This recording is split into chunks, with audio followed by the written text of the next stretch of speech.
लेकिन अगर उनके पास हिंदू हृदय सम्राट है तो हमारे पास हिंदुस्तान हृदय सम्राट बैरिस्टर असदुद्दीन ओवैसी साहब है। आज के बाद बैरिस्टर असदुद्दीन ओवैसी साहब हिंदुस्तान हृदय सम्राट रहेंगे।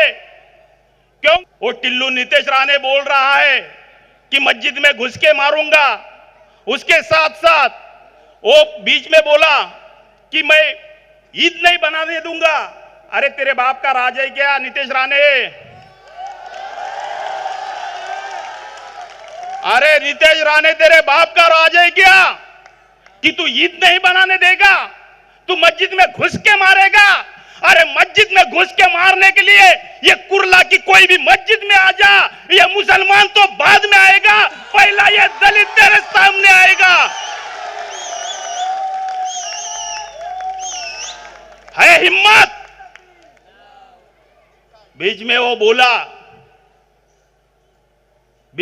बोला कि ईद नहीं बनाने दूंगा। अरे तेरा बाप भी नहीं रोक सकता है हमको ईद मनाने से। 2014 में तेरा बाप मालवन से हरा था, कुड़ा से हरा था।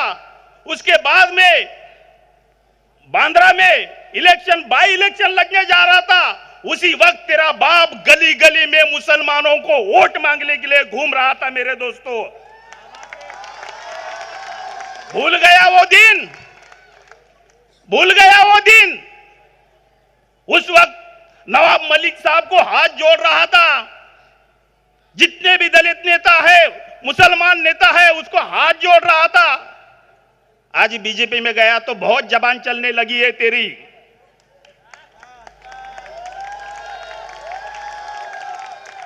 अभी फिलहाल एक मनसे का भोंगा चालू हो गया।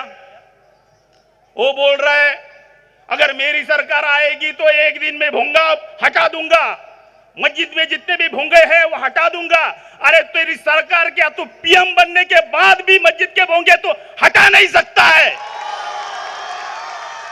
हिम्मत?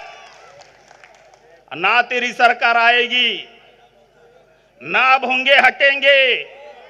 वो भोंगे जैसे है वैसे ही रहेंगे, चाहे नरेंद्र मोदी हो, चाहे कोई भी हो, अरे बीजेपी हो, अरे चाहे शिवसेना हो, सरकार किसी की भी हो, भोंगे हटेंगे नहीं और हटना नहीं चाहिए मेरे दोस्तों। और बहुत बातें करते हैं। यहां पे मनीषा मोरजकर यहां पे कैंडिडेट है मशाल की, मंगेश कुड़ाकर है धनुष्य बाण के। मंगेश कुड़ाकर ने साहब ने एक बार मराठी बहनों को नचाया, गौतमी पाटिल को, उनका मन नहीं भरा। उसके बाद में मशाल से मनीषा मोरजकर मैडम लड़ रही है, धनुष्य बाण से जो एकनाथ शिंदे की शिवसेना है उनसे मंगेश कुड़ाकर साहब लड़ रहे हैं। ये दोनों भी एक ही सिक्के के दो पहलू है, क्योंकि ये दोनों ने मिलके जो कुरैशी नगर का रास्ता है, तभी ये दोनों एक ही थे।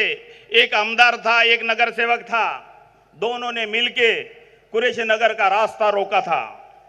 लेकिन मैं आपको वादा करता हूं, आसमा मैडम जिस दिन आप एमएलए बनेगी उसी दिन मैं पहला हथौड़ा लेके वो दीवार तोड़ूंगा मैं, और कुरैशी नगर के लिए रास्ता पूरा खुला कर दूंगा मैं। अगर मेरे ऊपर केस करना है तो कर सकते हो, मैं केस को डरता नहीं, क्योंकि मैं वकील हूं। मुझे पता है कौन से कलम लगते हैं, क्या केस होती है, ये सब मुझे पता है। यहां पे जितने भी पुलिस वाले हैं, बहुत सारे पुलिस वाले मुझे पहचानते हैं। देखो, बहुत सीरियस मामला है, क्योंकि यहां पे हमारे कुछ मुसलमान भाई, कुछ दलित भाई, उनको बहकाया जा रहा है। उनको ये बोला जा रहा है कि आप एमआईएम को वोट देंगे तो बीजेपी जीतेगी। लेकिन आज तक मैं ये कहना चाहता हूं कि उद्धव ठाकरे साहब या संजय राउत साहब, आपने उनको देखा रहेगा, आज तक उन्होंने कभी बोला है कि मैं सेक्युलर हूं? वो कभी नहीं बोलते कि हम लोग सेक्युलर है। उनको जब भी सवाल पूछते हैं तो वो बोलते हैं कि हमारा हिंदुत्व अलग है। अरे कैसा हिंदुत्व अलग होता है? हिंदुत्व तो एक ही होता है ना। क्या हमको गुमराह करने की कोशिश कर रही है ये कुर्ला ने? इस कुर्ला विधानसभा ने वर्षा गायकवाड़ को जीत के दिया, वर्षा गायकवाड़ को एमपी बनाया। सब मुसलमानों ने भर भर के वोट दिए और इसीलिए वर्षाताई गायकवाड़ आज एमपी बनी है। मैं वर्षाताई गायकवाड़ को बोलना चाहता हूं,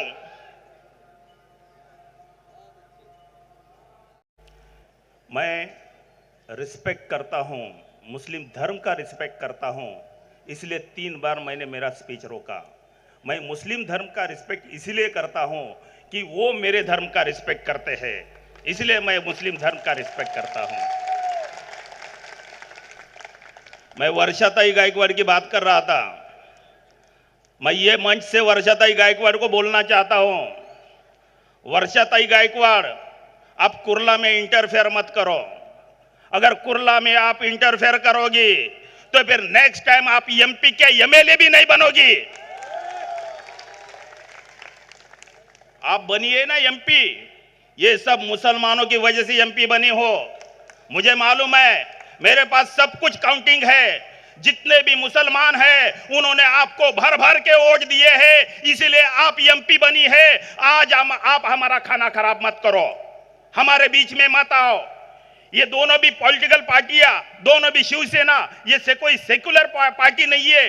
ये उद्धव ठाकरे कोई सेक्युलर नहीं है, वो जो संजय राउत कोई सेक्युलर नहीं है। संजय राउत के बारे में मैं बोलना चाहता हूं कि संजय राउत को कोई पत्रकार सवाल पूछता है तो वो सवाल का जवाब कम देते हैं, लेकिन उनकी मुंडी ऐसी हिलती है, ऐसी हिलती है, ऐसी हिलती है, ऐसी हिलती है, उनकी खाली मुंडी हिलती है। वो सुबह का 9 बजे का भोंगा है, संजय राउत साहब का भोंगा चालू होता है। आप हर दिन 9 बजे टीवी खोल के देखो, चैनल खोल के देखो, उनका भोंगा चालू रहता है। कुछ भी अनाम शनाम बोलना चालू कर देता है। मैं वर्षा गायकवाड़ को ये बोलना चाहता हूं कि कुर्ला में आप इंटरफेयर मत करो, कुर्ला में आप मत आओ। हमारी पार्टी ने गलती की है कि मैं पार्टी को मैं बोलना चाहता था कि आप धारावी में एमएलए लड़ाओ, क्योंकि धारावी में अगर एमएलए हम लोग लड़ते थे तो वर्षा गायकवाड़ यहां पे आती नहीं थी। मेरे दोस्तों, हमने आपको सपोर्ट किया ना वहां पे, वर्षाताई, हमने आपको सपोर्ट किया है वहां पे। हमने कैंडिडेट नहीं दिए आपके लिए, आप यहां पे मत आओ। मैं आज भी आपको वार्निंग दे रहा हूं वर्षा गायकवाड़ ताई, क्योंकि ये दोनों भी पॉलिटिकल पार्टियां, दोनों भी शिवसेना की पार्टियां आज कल एक हो सकती है। क्योंकि आपको पता है कि उद्धव बाला साहब ठाकरे ने जो बीजेपी का दामन छोड़ा, क्यों दामन छोड़ा? किसी मुसलमान के इश्यू पे दामन नहीं छोड़ा है, किसी दलित के इश्यू पे दामन नहीं छोड़ा है, किसी स्टेट गवर्नमेंट के इश्यू पे दामन छोड़ा है। उन्होंने दामन छोड़ा है, सिर्फ उनको सीएम 2.5 साल का सीएम पद नहीं दिया, इसलिए उन्होंने दामन छोड़ा है। अगर कल बीजेपी वाले बोलेंगे उद्धव ठाकरे साहब आप हमारे पास आ जाओ, 2.5 साल का हम आपको सीएम बनाते हैं, उद्धव ठाकरे साहब तुरंत वहां पे जाएंगे। उनसे सावधान रहो। आज भी अमित शाह और उद्धव ठाकरे साहब की मीटिंग होती रहती है, आज भी वो आज एक है। ये खाली दिखावा कर रहे हैं कि हम एक नहीं है, ये खाली दिखावा कर रहे हैं कि हम उनके विरोधक है। वो कभी विरोधक नहीं हो सकते हैं, क्योंकि वो दोनों भी हिंदुत्ववादी पार्टी है और हम लोग को गुमराह कर रही है। आज कुर्ला विधानसभा में बहुत सारे मुसलमान मशाल का काम कर रहे हैं। मैं उनको पूछना चाहता हूं कि भाई, जब भी पार्लियामेंट में वक्फ अमेंडमेंट बिल पास हो रहा था, ये जो एमपीज थे उद्धव ठाकरे के, वो बीजेपी को सपोर्ट करने के लिए ये पार्लियामेंट छोड़ के बाहर गए थे, तभी आपने उनको सवाल क्यों नहीं पूछा? ये लोग अपने फायदे के लिए मशाल का सपोर्ट कर रहे हैं। बाकी इनका कोई इंटेंशन नहीं है। इनको पैसा मिला है, उद्धव ठाकरे साहब से पैसा मिला है, कैंडिडेट से पैसा मिला है, इसीलिए ये लोग मशाल का काम कर रहे हैं। मेरे दोस्तों, ऐसे लोगों को आप जाके पूछो भाई, जब भी ये आपके उद्धव ठाकरे साहब, उनके पिताजी बाला साहब ठाकरे साहब, उन्होंने ओपन बोला था, अगर बाबरी गिराई होगी, मेरे शिव सैनिक ने गिराई होगी तो मुझे गर्व है, ऐसा बोला था क्या नहीं बोला था? मेरे दोस्तों, बोला था क्या नहीं बोला था? मैं आपको सवाल पूछ रहा, बोला था ना? अरे जिसने अपनी बाबरी शहीद किए उनको आप कैसे वोट दे सकते हो? और जो भी वोट मुसलमान उनको देगा वो सच्चा मुसलमान नहीं हो सकता है। मेरे दोस्तों,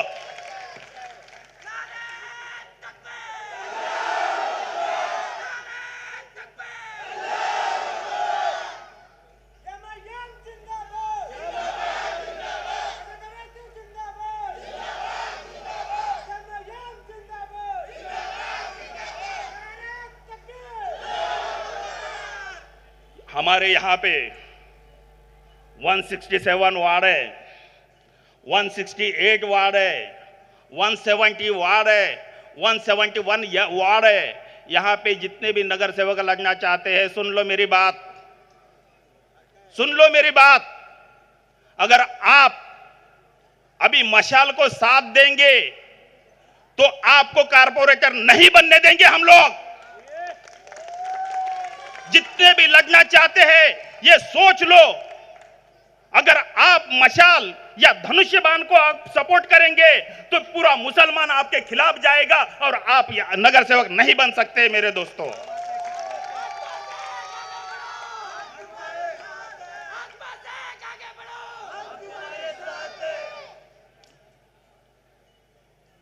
बाला साहब ठाकरे में उनके बारे में क्या क्या बोलूं मैं?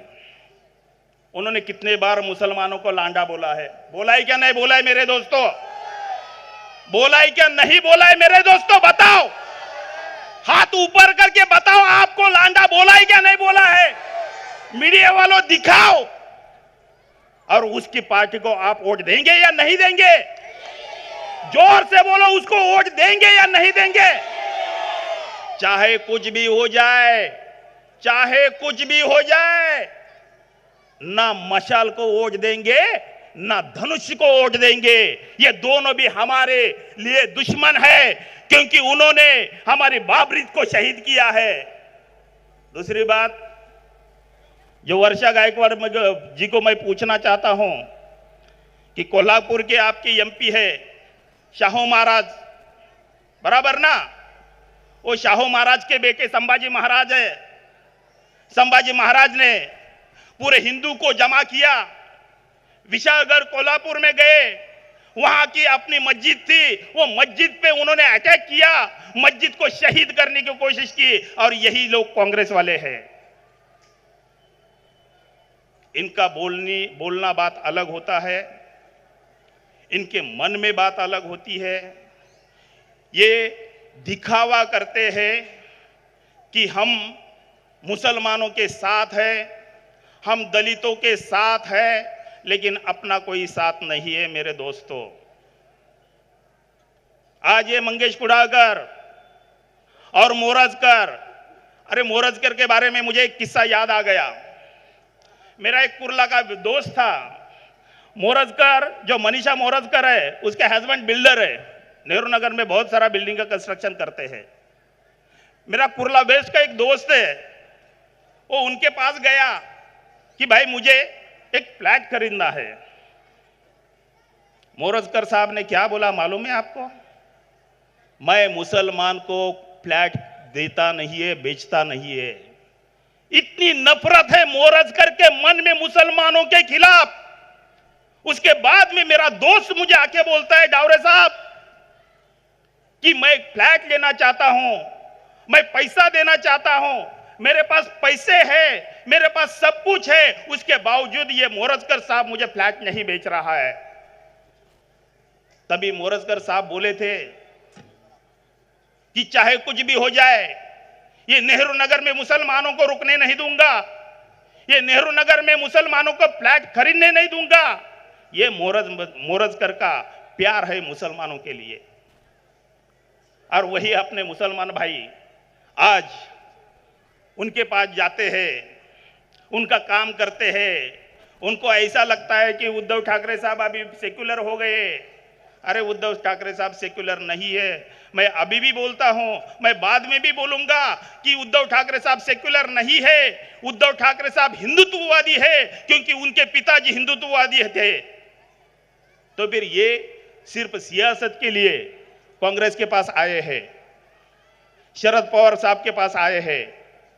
ये सियासत के लिए आए, इनकी सिर्फ एडजस्टमेंट है। ये दिल से जुड़े नहीं है। दिल से सिर्फ बीजेपी और शिवसेना जुड़ सकती है। और मैं आपको यकीनन बता सकता हूं कि मेरे दोस्तों, इलेक्शन होने के बाद उद्धव ठाकरे साहब फिर बीजेपी ज्वाइन करेंगे, क्योंकि जो माहौल बन गया है, जो माहौल चल रहा है, उससे ये अनुमान लगा सकते हैं कि बीजेपी के साथ ये उद्धव ठाकरे साहब जाएंगे। हम लोग मुसलमान आज मशाल को वोट देंगे, और वो जब बीजेपी के साथ जाएंगे तो फिर हमारा कुछ भी नहीं रहेगा।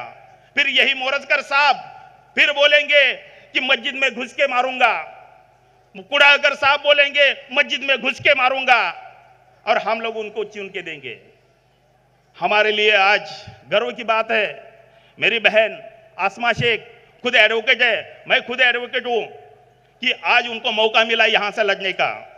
बहुत डैशिंग है। मैंने उनको कई बार कोर्ट में देखा है, केसेस लड़ते हुए देखे हैं। वो बहुत डैशिंग है, बहुत नॉलेज है उनके पास। और ऐसा ही बंदा आपको आपके बाजू में खड़ा हो सकता है।